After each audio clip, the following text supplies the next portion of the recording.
वाणी में खिरती है मानो जैसे अमृत धारा। जिन्हें की वाणी में खिरती है मानो जैसे अमृत धारा। उनके वचनों को सुनकर होगा अब कल्याण हमारा। उनके वचनों को सुनकर होगा अब कल्याण हमारा।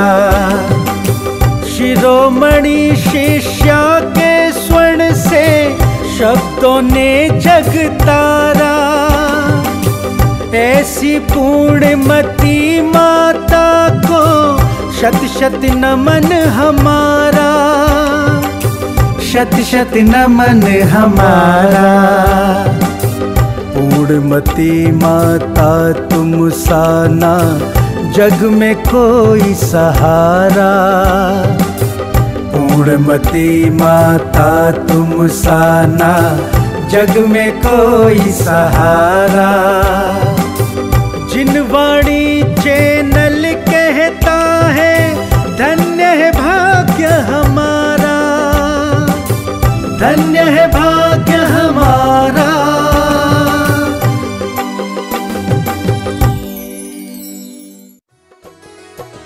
इस कार्यक्रम के पुण्यार्चक हैं श्री प्रदीप जैन, श्रीमती प्रतिभा जैन, पुत्र एवं पुत्रवधू राहुल जैन, जिम्मी जैन, बेटी एवं दामाद लवली जैन, प्रज्ञा जैन, बेटी रिया जैन, पौत्र रियान जैन, भोपाल।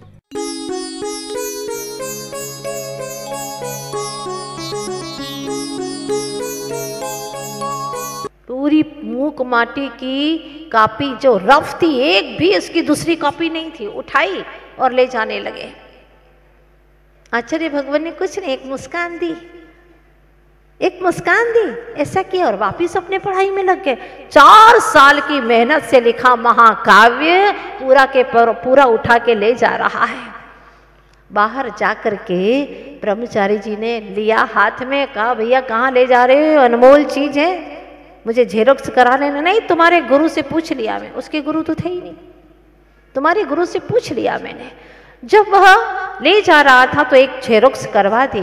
फिर बाद में उस शख्स को जब पता चला कि महाकाव्य है मूक माटी, और वे पूरा उठा के ले जा रहा था, पर चेहरे पर एक सिकन नहीं, जिनके चेहरे पर वही मुस्कान जो पहले थी, ले जाने के बाद में भी वही मुस्कान। मैं जा रहा था, एक बार भी उन्होंने मुझे देखा तक नहीं। वाह, धन्य है उनकी निरीहता, निष्प्रता, उनकी सरलता, उनका निश्चल मन, धन्य है। किसी से जिक्र तक नहीं किया। लेकिन वह व्यक्ति जब मूक माटी महाकाव्य छपा, उसे पता चला, वह पहली बार गुरु के चरणों में आकर के साष्टांग प्रणाम करता है, झुक जाता है गुरु के चरणों में कि धन्य है, मैंने ऐसा निरीह निष्प्रवृत्ति का कोई साधु संत नहीं देखा। आज प्रथम बार आपको प्रणाम करता हूँ और जीवन भी आपके चरणों में समर्पित करता हूँ। सरलता का कितना प्रभाव पड़ता है। आप लोगों ने सुना होगा सोमा, उसके अंदर इतनी सरलता थी कि सांप भी, नाग भी माला बन गया। जब वो उठाती माला निकलता, और जैसे ही सास जो कि कपटी थी वह उसको स्पर्श करती तो उसको फुदकारता। ये क्या था? साक्षात उदाहरण है। तो आज से क्यों ना हम भी अपनी चेतना को समझा दें कि हम सरल ही रहेंगे, कोई कपट नहीं करेंगे। चाहे कितना कपट करें, लेकिन स्वयं से और स्वयंभू से तो हम कभी छिपा ही नहीं सकते। भगवान से और हम अपने आप से कभी नहीं छिपा सकते, क्योंकि हम तो जानते ही है ना कि हम कपट कर रहे हैं, और इसका फल वर्तमान में भी दुखद है। हमारे भीतर में आनंद नहीं होता, प्रसन्नता नहीं होती। आप गौर करिएगा बहुत सूक्ष्मता से, जब कपट करते हैं, छल करते हैं, तो हमारे भीतर में भी वह सुख शांति का वेदन होता ही नहीं है। एक अजीब तरह की उलझने होगी, पीड़ाएं होगी, डर होगा, संदेह होगा। जो व्यक्ति निश्चल होता है वो सब लोग उसके प्रति प्रेम करते हैं, विश्वास करते हैं, लेकिन छली व्यक्ति हमेशा संदेह के घेरे में हुआ करता है। कई लोग मन से छल करते हैं, वचन से करते हैं, तो काया से भी करते हैं, पर अगर मन में है तो बहुत ही खतरनाक है। और पंचेंद्रिय जीवों की जो माया है वह मन से ही उत्पन्न होती है। आचार्य भगवत्पाद नेमि चंद्र स्वामी जीव कांड ग्रंथ राज में कहते हैं 4 प्रकार की माया होती है, अनंतानुबंधी, अप्रत्याख्यान, प्रत्याख्यान और संज्वलन। ये 4 प्रकार की माया का उदाहरण देते हुए कहते हैं कि अनंतानुबंधी माया बांस की जड़ के समान होती है, बहुत टेढ़ी मेढ़ी होती है। और अप्रत्याख्यान की माया मेढ़े के सिंह के समान होती है। और गोमूत्र के समान आगे अंतिम है जो संज्वलन है, वह होती है खुरपे के समान, सीधी। खुरपा होता है ना, सीधा होता है, उलेटा बोलते हैं जिसको, उलटने वाला, हाँ, पलटने वाला। ऐसी होती है संचलन माया। किसने सिखाई ये सब मायाचारी करना? कोई स्कूल खुली है क्या मिलावट की, बेईमानी की? नहीं, कुछ नहीं। धर्म के लिए कुछ अंतर में शिक्षाएं पाने के लिए तो हमें स्कूल की या धर्म सभाओं की आवश्यकता होती है, गुरुजनों की संबोधन की आवश्यकता होती है, लेकिन बेईमानी करने के लिए कुछ नहीं। पिता कह रहा था, बेटा, हाँ पिताजी, अरे बेटा जल्दी से करो काम, वो काली मिर्च में पपीते के बीज मिला दिए। हाँ पिताजी, वो तो मैंने कल ही कर लिया था। और अपने मिर्ची के अंदर थोड़ा गेरू मिला दिया।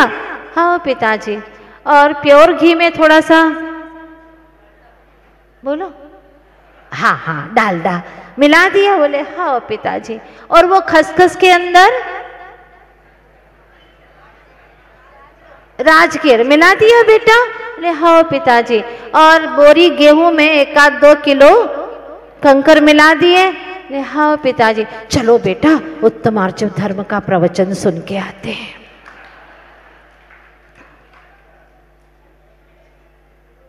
क्या ऐसे टेढ़े व्यक्ति को धर्म सुहाएगा? नहीं, ये सच्चाई है।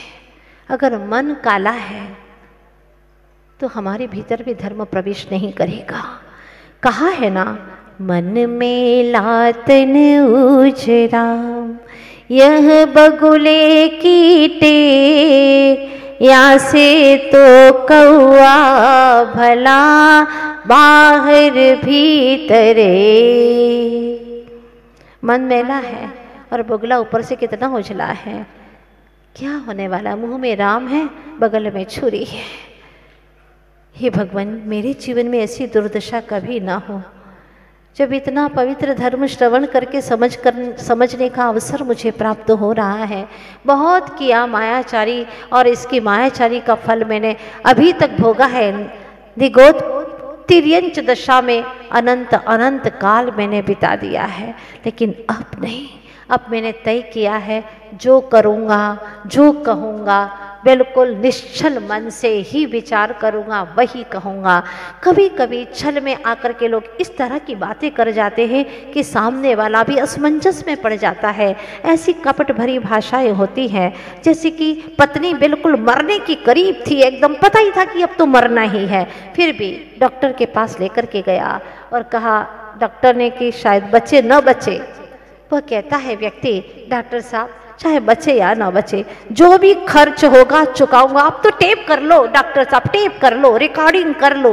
रिकॉर्डिंग करवा ली कि जो भी खर्च होगा मैं सब चुकाऊंगा, आप चाहे मारो या बचाओ, आप मारो या बचाओ, मैं सब खर्च दूंगा, बस डॉक्टर साहब आपके हाथ में है। 7 दिन हो गए, पत्नी का देहांत हो गया। बिल हाथ में आया 10 लाख का। वो कहता है, मैं कैसे दूं, क्यों दूं? मैंने आपसे कहा था डॉक्टर साहब, मारो या बचाओ। आपने बचाया क्या मेरी पत्नी को? बोलो, नहीं बचाया ना। एक बात, आपने मारा? हाँ? आपने मारा है? नहीं, मैंने कैसे मारा है, वो खुद मरी है। तो फिर मैं काहे के पैसे दूं, आप ही बताओ। मैंने पहले ही आपसे कहा था, मारो या बचाओ। पूरा बिल चुकाऊंगा, ना आपने मारा ना बचाया तो अब काहे के पैसे दो। बहुत मुश्किल होता है। इस प्रकार से वचनों के जाल में लोग फंसा देते। दिमाग तो मिला, बुद्धि तो मिली, लेकिन कैसी षड्यंत्रकारी बुद्धि है। जज परेशान है मुजरिम से, कहता है इतना लंबा चौड़ा जवाब दोगे तो आगे क्या होगा। मुजरिम ने कहा क्या करूं, संक्षिप्त जवाब दो, हाँ या ना में जवाब दो। ठीक है साहब, लेकिन आप एक बार मुझे थोड़ा सिखा दो कि हाँ ना में कैसे जवाब दो, थोड़ा सा आप समझा दो। जैसे क्या होता है, क्या पूछना चाहता है पूछ। जैसे जज साहब आप इतना बता दो कि आपने अपनी पत्नी को मारना छोड़ दिया क्या। बस हाँ ना में जवाब कैसे देना आप मुझे सिखा दो। अब जज साहब बोले तो क्या बोले, अगर वो कहे कि हाँ छोड़ दिया मतलब पहले पीटते थे, और ना कहे मतलब अभी भी पीट रहे, बड़ा मुश्किल है। ये है छली भाषा, कपट की भाषा, अंगार भरी भाषा। अपना रास्ता सही हो, बाकी दुनिया चाहे कहीं पर भी जाए, ये ठीक नहीं है। आचार्य भगवत्पाद कुंद कुंद स्वामी कहते हैं ऐसा ही करके तूने भगवान को ठगा है। भगवान अगर मेरा एक बेटा हो गया, चार बेटियां मोड़ियां हैं, एक मोड़ा हो जाए, एक बेटा हो जाए, भगवान सोने की टोपी चढ़ाऊंगा, सोने की टोपी। हाँ चलो भाई, संयोग से हुआ, कोई भगवान से नहीं हुआ, ध्यान रखना। हाँ नहीं तो बहुत बड़ा कलंक लग जाएगा भगवान के कृतकृत्यता के ऊपर। भगवान कुछ देते लेते नहीं है, लेकिन उसने भगवान की भक्ति की पुत्र को पाने के लिए। ये सच में भक्ति नहीं है, तो एक व्यापार है, ये तो बिजनेस है कि आप ये दोगे तो मैं तुम्हें ये दूंगा, अदला बदली करेंगे। अर्थ विनिमय होता है ना, आप लड़का दोगे मैं सोने की टोपी दूंगा। अब बेटा हो गया, करे तो क्या करे। आदमी बेईमान भगवान से छल कैसे करता है इंसान, देखिएगा। वह भगवान के पास भी अब सोने की टोपी चढ़ाना है तो करे क्या। सोचता रहा, लाखों की आएगी सोने की टोपी, सब बर्बाद जाएगा और मंदिर में जाएगा, ट्रस्टी वो ले जाएंगे, लड़ते झगड़ते रहेंगे। ऐसा कुछ सोचो। और उसको एक अच्छा उपाय सोच गया, उसने बेटे का नाम सोना रख दिया। और उसने बुद्धि को बहुत धन्यवाद दिया, वाह वाह कितनी अच्छी बुद्धि मिली है मुझे, धन्यवाद मेरी बुद्धि को। और सोने की टोपी ले आया 2 रुपये की, भगवान के चरणों में चढ़ा दिया। किसको ठग रहा है, भगवान को ठग रहा है क्या। अरे खुद को ठग रहा है। आज के इंसान के जीवन में यही हो रहा है, ना कायदे पसंद है ना उसको वायदे पसंद है, आज तो बस फायदे पसंद है। कमिटमेंट करके मुकर जाता है, कमिटमेंट करता है और मुकर जाता है। कब दिए, कहाँ दिए, कैसे दिए थे, मैं तो जानता ही नहीं हूँ। आए दिन ये घटनाएं हो रही हैं। मत चुकाओ बेटा, मर मर करके कई भवों तक भी चुकाना पड़ेगा। जिससे लिया है उसको तो तुम्हें देना ही पड़ेगा। इसीलिए चाहे कितना छल बल करो, व्यक्ति ने 5 लाख रुपया ले लिया, लिखा पड़ी बेचारा सीधा तक की नहीं, मित्रता है और दे दिया, 5 लाख रुपया दे दिया। अब वो मुकर गया। कब दिया तूने, आज से लगभग 40 साल पहले की घटना है। तो उसको भी कहते हैं ना कि बाप को बेटा सवाया, और कोई मिल जाए उसको ऐसा, उसने ढूंढा किसी व्यक्ति को, उसने कहा देख जैसा मैं कह रहा हूं वैसा कर। लिखा, उसने लिख दिया कि मैंने जो तुम्हें अमुक तारीख को 50 लाख रुपया दिए थे, देते हो या नहीं, नहीं तो कुछ सबूत भी है मेरे पास में। वो तिरमिला गया, है 50 लाख कहाँ से दिए थे। झट से उसने बोला 50 लाख कहाँ दिए थे, 5 ही लाख तो दिए थे तूने। हो गई बात। ऐसी बात होती है। आज ठगने वाले ठौर ठौर पर आपको मिलेंगे। नकली माल, बेईमानी, धोखा, छल कपट। सुना था कि तिर्यंच गति में होता है, अधिकांश बहुतायत होती है वहां पर, लेकिन आज मानवों में, मनुष्यों में बहुत दिखाई दे रही है। भूल से प्रेस वालों के पास में 15 रुपये का नोट क्या छप गया। अब सोचा प्रेस वालों ने कि इंदौर शहर में जाएंगे तो कोई नहीं लेने वाला, सब बहुत होशियार लोग हैं वहाँ के, तो क्या करें, किसी गाँवों में चलते हैं। गांव वालों से कहा कि देखो ये नया नोट आ गया है, हाँ सरकार ने छपा दिया 15 रुपये का नोट। तुमने नहीं पढ़ा, न्यूज़ में आ गया ना? नहीं हमने तो नहीं पढ़ा, तो लाए हैं, चाहिए क्या तुम्हें? एक व्यक्ति आया, उसने कहा देखो भाई 15 रुपये हैं, लेकिन मैं पूरे 15 नहीं दूंगा, क्योंकि हमने न्यूज़ व्यूज़ पढ़ी नहीं है, देखी नहीं है, सुनी भी नहीं है कुछ भी, तो हम तो 14 ही देंगे। उसने सोचा चलो 15 के 14 तो आ ही रहे हैं। वो घर पे अंदर गया और 7-7 की नोट बना करके ले आया। ठग को महा ठग मिल गया। हाँ, अगर तुम सुनार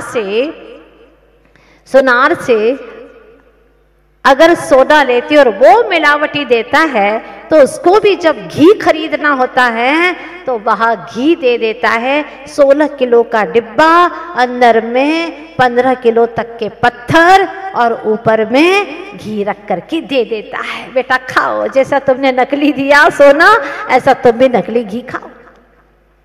क्या है ये संसार? और इसी में संसार के अंदर तबाही मच रही है। व्यक्ति सही मार्ग पर चलना ही नहीं चाहता।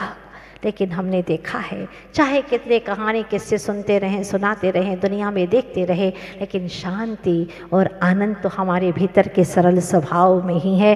ये निश्चित बात है। जितना पर पदार्थों से और पर्यायों से हम प्रेम करेंगे, उनको चाहेंगे, वो मेरा है, वो अपना है, मानते रहेंगे, उतना ही छल बल का दुष्प्रयोग करते रहेंगे। अब देखिए ना, रूप के लिए, ये रूप मेरा है, ये शरीर मेरा है, इसके लिए क्या क्या कर रहे हैं? जो बाल है नहीं वो बाल दिखा रहे हैं। हाँ, 60 साल के हो गए, इतने काले बाल, गजब है भाई। क्या है ये मायाचारी है। दांत तो तुम्हारे 80 साल में भी पूरे एक जैसे हैं। वाह भाई, माता जी ये हमारे दांत नहीं है, दुकान वाले के दांत हैं। अच्छा।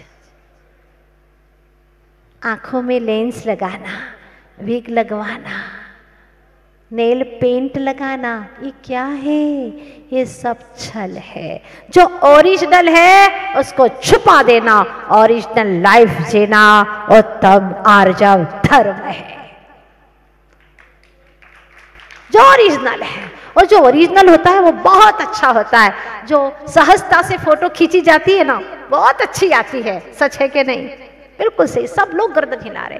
जो सहजता से खींची जाती है बड़ा अच्छा लगता है, लेकिन बन करके पोज दो,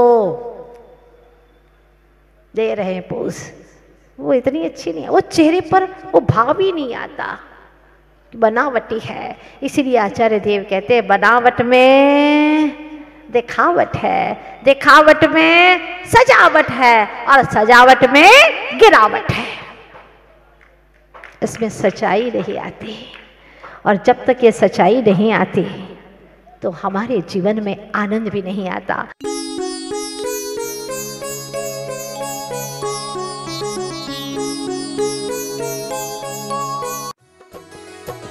इस कार्यक्रम के पुण्यार्चक थे श्री प्रदीप जैन, श्रीमती प्रतिभा जैन, पुत्र एवं पुत्रवधू राहुल जैन, जिम्मी जैन, बेटी एवं दामाद लवली जैन, कृतज्ञा जैन, बेटी रिया जैन, पौत्र रियान जैन, भोपाल।